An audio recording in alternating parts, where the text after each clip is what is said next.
Bro നിങ്ങൾ മണ്ഡലത്തിന് ഫാനാണെങ്കിൽ ജന്മതി പടം ഒന്ന് കാണലും അവരത് എടുത്ത് വെച്ചിരിക്കുകയാണ്.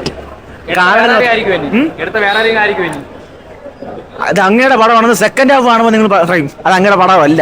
കാരണം ഇങ്ങനെയല്ല മണ്ഡലത്തിന് ഇങ്ങനെ എടുക്കത്തില്ല. ആ ലെവലാണ് ബ്രോ. ഒന്ന് കൊല പിടിച്ച് വെച്ചിരിക്കുകയാണ്. വെറുത്തുപോയി. ലാസ്റ്റ് അവസാനം നായക സാധാരണ നമ്മൾ ചോദിച്ചാൽ ആ പാട്ടുണ്ടല്ലോ വെൺപിടി നായക അത് ഇടുമ്പോൾ വൺ ഗൂസ് ബംസ് ആവുന്നു. അത് വരുന്നവരെന്ന് പ്രതീക്ഷിച്ച സ്ഥലത്തൊന്നും വന്നില്ല. അത് വന്നപ്പോഴാണെങ്കിൽ അപരാധ ലെവലാണ് വന്നത്. അത് കാണരുത് ഞാൻ മാത്രമേ ബ്രോ. ദൃശ്യം കുഴപ്പമില്ല. ആവശ്യമുള്ളവരെ യൂസ് ചെയ്തിട്ടുമില്ല. അങ്ങനെ ഒരു പടം പറഞ്ഞ ഭയങ്കര വിഷമിച്ചു. ഒരു റിവ്യൂ പറയാൻ പോലും ക്വാളിറ്റി ഇല്ലാത്ത പടം. പോസിറ്റീവ് എന്ന് പറഞ്ഞാൽ ഞങ്ങളുടെ അധ്വാനിച്ച പൈസ അത് തന്നെ പോസിറ്റീവ്. എന്തോ മണിരത്നമൊക്കെ ഇത്ര അധപ്പതിച്ചു പോയ മണിരത്നം എന്ന് പറയുന്ന ഡയറക്ടറും കമലഹാസനെയൊക്കെ കൊണ്ടുവന്ന് കാണിച്ചിരിക്കുന്നത് എന്തോന്ന് ഇത്. ദുൽഖർ സൽമാൻ രക്ഷപ്പെട്ടു. കഥയും തിരക്കഥയൊന്നും ഇല്ല ഇതിനകത്ത്. വേറെ അഭിനയിച്ചിട്ടൊക്കെ ഉണ്ട്. പക്ഷെ സ്ക്രിപ്റ്റും കഥയും ഒന്നും പോരാ. എന്തൊക്കെയോ പണി വെച്ചിരുന്നു. പടത്തിന് BGM കൊള്ളാം, കുഴപ്പമൊന്നുമില്ല. പക്ഷെ പടത്തിനൊരു എന്തെങ്കിലും ഒരു സാധനം വേണ്ടേ? ഒരു കഥയോ തിരക്കഥയോ എന്തെങ്കിലും ഒരു സാധനം വേണ്ടേ? മണിരത്നം എന്ന് പറയുന്നത് ഒരു ഇന്റർനാഷണൽ ഫിലിം മേക്കറാണ്. അയാളുടെ അടുത്ത് നിന്ന് നമ്മളൊന്നും ഇതൊന്നല്ല പ്രതീക്ഷിക്കുന്നത്. ഇത് വെറും എന്തോ പറയാ, വെറും ഇറന്തെങ്കിലൊക്കെ പറഞ്ഞു. കാരണം അത്രയ്ക്ക് ഹൈപ്പൊക്കെ കൊടുത്ത് വന്നതാണ്. ജോജു ജോർജിനെയൊക്കെ കൊണ്ടുവന്ന് ജോർജ് ജോർജിനൊക്കെ പൊക്കി അടിക്കുമ്പോഴേക്കാണ് ആകെ 4-5 സീനിലാണ് ജോജു ജോർജിന്. ചുമ്മാ ഒരു ജൂനിയർ ആർട്ടിസ്റ്റിന് ചെയ്യേണ്ട സാധനങ്ങളൊക്കെ കൊണ്ടുവന്ന് ജോജു ജോർജിനെയൊക്കെ വെച്ച് ചെയ്യിച്ചിട്ട് കുറെ വെട്ടും കുത്തും എന്തെന്നാണ് അവരുടെ തന്നെ ഒന്ന് പറയാൻ പ്രേക്ഷകരെ വെറും വിഡ്ഢികളാക്കുന്നു. എന്ത് പറയേ, തക് ലൈഫ് അല്ലേ ഇത്, വേസ്റ്റ് ലൈഫ് എന്ന് വേണം പറയേ. അത്രയ്ക്ക് മോശം പടം. ഒരു രീതിയിൽ നമുക്ക് അക്സെപ്റ്റ് ചെയ്യാൻ പറ്റും. പഴയ കഥകൾ പുതിയ കുപ്പിയിൽ പല മോഡലാക്കി വെച്ചിരിക്കണമെന്നുള്ളൂ, വേറെ ഒന്നുമില്ല.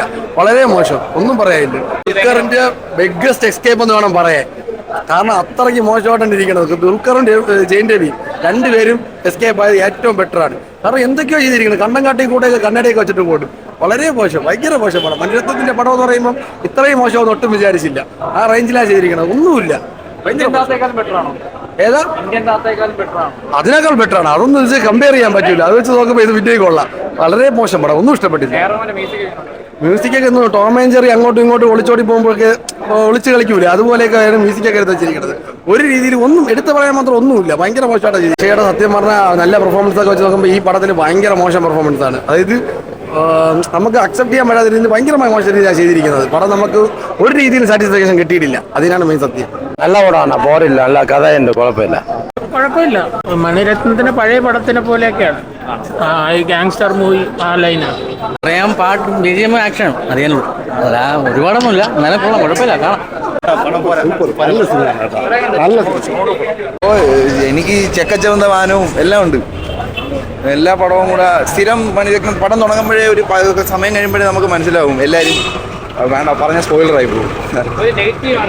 അല്ല ബ്രോ, എല്ലാവർക്കും നെഗറ്റീവ് ആയിരുന്നു. എനിക്ക് പക്ഷേ ഫസ്റ്റ് ഹാഫ് കുഴപ്പമില്ലാതെ ഇഷ്ടപ്പെട്ടതാണ്. എല്ലാവരും എൻ്റെ കൂടെ കണ്ടവർക്കൊക്കെ ഇഷ്ടപ്പെട്ടില്ല എന്ന് പറഞ്ഞു. പക്ഷേ എനിക്ക് കമ്പയർ ചെയ്ത് നോക്കുമ്പോൾ വലിയ കുഴപ്പമില്ലാന്ന് തോന്നി. പക്ഷേ സെക്കൻഡ് ഹാഫ് കോമഡി പോലെയൊക്കെ ഫീൽ ചെയ്തു. മീൻസ് അങ്ങോട്ട് ഏക്കുന്നില്ല, അങ്ങനെ കുറച്ച് അങ്ങോട്ടൊരു സുഖം വരുന്നില്ല. അതാണ് മെയിൻ പ്രശ്നം. എന്നെ സംബന്ധിച്ച് അതാണ് ഒരു അങ്ങോട്ട് കമലഹാസൻ എന്ന് പറയുന്ന നടന്ന് 3-4 വട്ടം വെടി കൊണ്ടിട്ട് ഒന്നും പറ്റുന്നില്ല. ബാക്കി എല്ലാവരും ഒറ്റ വെടിയിൽ. അതൊക്കെയാണ് പ്രശ്നം. ഞാൻ പറഞ്ഞ സ്പോയിലറായി പോകും, അതുകൊണ്ടാണ്. പടം നന്നായിട്ടുണ്ട്, നല്ല പടം. കമലഹാസൻ സൂപ്പറായിട്ട് നല്ല ഫൈറ്റ് സീനറി. ഈ വയസ്സാം കാലത്ത് നന്നായിട്ട് ചെയ്തിട്ടുണ്ട്. ഇന്ത്യൻ ടൂവിൽ ചെയ്യും പോലെ ഒന്നുമല്ല, നന്നായിട്ട് വർക്ക് ചെയ്തിട്ടുണ്ട്. നല്ല സൂപ്പറായിട്ട് എടുത്തിട്ടുണ്ട്. ഗാങ്സ്റ്റർ എടുത്ത പറയാനൊന്നുമില്ല. അത്ര പോരാ. ഒരു ജ്യോതി മേനോൻ പടം ആ തരത്തിലൊക്കെയാണ്. ഒന്നുമില്ല. നമ്മൾ ഇതിനു മുമ്പ് കണ്ടിട്ടുള്ള സിനിമകളൊന്നുമല്ല. എല്ലാ സ്ഥിരം ഗാങ്സ്റ്റർ പടം, റിവഞ്ച്, ഇതൊന്നുമില്ല. കുഴപ്പമില്ല, ആവറേജ്. സ്റ്റണ്ട് ഡെഡിക്കേറ്റ് ചെയ്തിരിക്കുന്നത് ഭയങ്കര. അതിലൊരു മോശം എന്ന് പറയുന്നത് 90% മാർക്ക് കൊടുക്കാവുന്ന ഒന്നാണ്. എൻ്റെ പേര് ശരവൺ മഹേഷ്, എഴുത്തുകാരനാണ്. ഫസ്റ്റ് ഹാഫ് നല്ലതായിരുന്നേ. അതായത് കുറേ നല്ല ക്യൂട്ട് മൊമെന്റ്സും മണിരത്നത്തിൻ്റെ റൊമാൻറ്റിക് സംഭവം ഉണ്ടല്ലോ, അതൊക്കെ ഉണ്ടായിരുന്നു. പക്ഷെ സെക്കൻഡ് ഹാഫ് ഭയങ്കര ഒരു ലാഗായിരുന്നു. ഒരു ഗാങ്സ്റ്റർ വാറാണ്, പക്ഷെ നമ്മൾ യൂഷ്വലി കാണുന്ന പോലെ ഭയങ്കര വെട്ടുകുത്ത് കൊലപാതകം അങ്ങനത്തെ സംഭവങ്ങളൊന്നുമില്ല. ഫസ്റ്റ് ഹാഫ് നല്ല രസമാണ് നമുക്ക് കണ്ടിരിക്കാം. സെക്കൻഡ് ഹാഫ് ഭയങ്കര ലാഗായിരുന്നു. അല്ല എന്ന് വെച്ചാൽ അതിങ്ങനെ നമുക്ക് തോന്നില്ല ഇത് ഇത്രയും വലിച്ചു നീട്ടണത്. എക്സ്പെക്ടഡ് ക്ലൈമാക്സ് ആണ് ആ സംഭവം. പക്ഷെ ഫസ്റ്റ് ഹാഫ് കാണുമ്പോൾ പുള്ളിക്കാരൻ്റെ സിഗ്നേച്ചർ കുറേ ക്യൂട്ട് മൊമെന്റ്സ് ഒക്കെ ഇല്ല, അതൊക്കെ ഉണ്ട്. പക്ഷെ സെക്കൻഡ് ഹാഫ് ഒരു ഫൈറ്റും സെക്കൻഡ് ഹാഫ് അത്രയ്ക്ക് ഒരു ഇതില്ലായിരുന്നു. കൊള്ളാം ചേട്ടാ, എനിക്ക് ഇഷ്ടപ്പെട്ടു.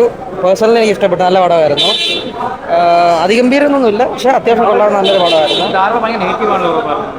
അത് എനിക്കൊന്നും നല്ല എക്സ്പെക്ടേഷന് വന്നൊരു പടമായിരിക്കും. ആ ഒരു ഹൈപ്പിനനുസരിച്ച് കിട്ടിയില്ല. ഹൈപ്പ് നമുക്കത് ക്ലീൻ ആയിട്ട് പോവുകയാണെങ്കിൽ അത്യാവശ്യം കൊള്ളുന്ന മേക്കിംഗ് ഒക്കെ ഉണ്ട്. ലാഗ് കുറച്ചിടങ്ങളിലുണ്ട്, അത് ഫീൽ ചെയ്യും.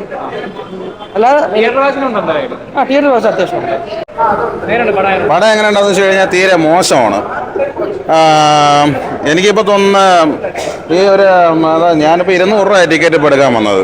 ആ 200 രൂപ ഉണ്ടായിരുന്നെങ്കിൽ ഞാൻ എന്താ പറയാൻ, ഇവിടെ വന്ന് നമുക്കൊരു ഡ്രിങ്ക്സും ഒരു പപ്സും കഴിച്ചിരുന്നെങ്കിൽ സന്തോഷമായിട്ട് പോകാൻ. കാര്യം അത്രയ്ക്ക് ദുഃഖമാണ്, ഞാൻ ദുഃഖത്തിലാണ്. കാര്യം കമലഹാസൻ്റെ നല്ലൊരു പടമെന്ന് പറഞ്ഞിട്ട് വന്നപ്പോൾ നമുക്ക് വളരെ ദയനീയ അവസ്ഥയാണ്. എനിക്ക് ഇൻ്റർവെൽ ആയപ്പോഴത്തേക്ക് ഇറങ്ങിപ്പോകാനാണ് എനിക്ക് തോന്നിയത്. പിന്നെ വലിയൊരു സകലകല ബലവൻ്റെ ഒരു പടമായതുകൊണ്ട് എനിക്ക് ഇറങ്ങിപ്പോകാനാണ് എനിക്ക് തോന്നിയില്ല. അതുകൊണ്ടാണ് അത്രയും സഹിച്ചിരുന്നത്. ഫസ്റ്റ് ഹാഫ് ഭയങ്കര ലാഗായിപ്പോയി. സെക്കൻഡ് ഹാഫ് അതിനെങ്ങാട്ടി ഭയങ്കര മോശം. ക്ലൈമാക്സ് ഒക്കെ എന്ന് വെച്ച് കഴിഞ്ഞാൽ വെറും തീരെ മോശം. പിന്നെ എ.ആർ. റഹ്മാൻ്റെ മ്യൂസിക് എന്ന് പറയാനായിട്ടൊന്നും ഇതിൽ വലുതൊന്നും എടുത്ത് വെച്ചിട്ടൊന്നുമില്ല, ഒരു സംഭവമില്ല. പിന്നെ 5 മണി പോകുന്നുള്ള ആ പാട്ടിൻ്റെ ഒരു ചെറിയൊരു മ്യൂസിക്, അത് നമുക്കൊരു ഇമോഷണൽ ആകുമ്പോഴത്തേക്ക് ആ ഒരു സംഭവം നമുക്ക് കിട്ടുന്നുണ്ട്. അത് അദ്ദേഹത്തിൻ്റെ മ്യൂസിക് നമുക്ക് കുറ്റം പറയാൻ പറ്റില്ല, ആ ഒരു സംഭവം മാത്രമേ ഉള്ളൂ. അല്ലാതെ ഫൈറ്റ് കാര്യങ്ങൾ ചിമ്പൂനെ കൊണ്ടുവന്നേക്കുന്നത്. ചിമ്പൂനൊക്കെ കൊണ്ടുവരേണ്ട ഒരു ആവശ്യമില്ല. ചിമ്പൂനൊക്കെ കൊടുക്കേണ്ട ക്യാരക്ടറാണോ ഇത്? അല്ലെങ്കിൽ ഇത് മണിരത്നം കൊണ്ടുവന്ന് മണിരത്നം പഴയ കാലഘട്ടത്തിലെ കഥയും കൊണ്ടുവന്നിട്ട് ഇപ്പോഴും കൊണ്ടുവന്ന ഒരു BGM അതൊന്നും ഇല്ലാതെ കൊണ്ടുവന്ന് കാണിച്ചിട്ട് വല്ല കാര്യമുണ്ടാ? സത്യം പറയാല്ലേ, വല്ല പശുവിന് വല്ല കാടിയാലേക്ക് കൊടുത്തിരുന്നേ കുഴപ്പമില്ലായിരുന്നു. അത്രയ്ക്ക് ഇല്ല, എടുത്ത് പറയാനായിട്ട് ഒന്നുമില്ല ബ്രോ. ഞാൻ പറഞ്ഞില്ലേ, ഞാൻ ഫസ്റ്റ് ഹാഫ് ആയപ്പോൾ ഇറങ്ങി പോകാനായിട്ട് തോന്നിയത്. പിന്നെ കമലഹാസൻ സാറിൻ്റെ പടമായതുകൊണ്ടാണ്. ഡയറക്ഷൻ വെറും മോശം, വെറും മോശം, വെറും മോശം. പറയാതിരിക്കാൻ വയ്യ, പറയാൻ വാക്കുകളില്ല.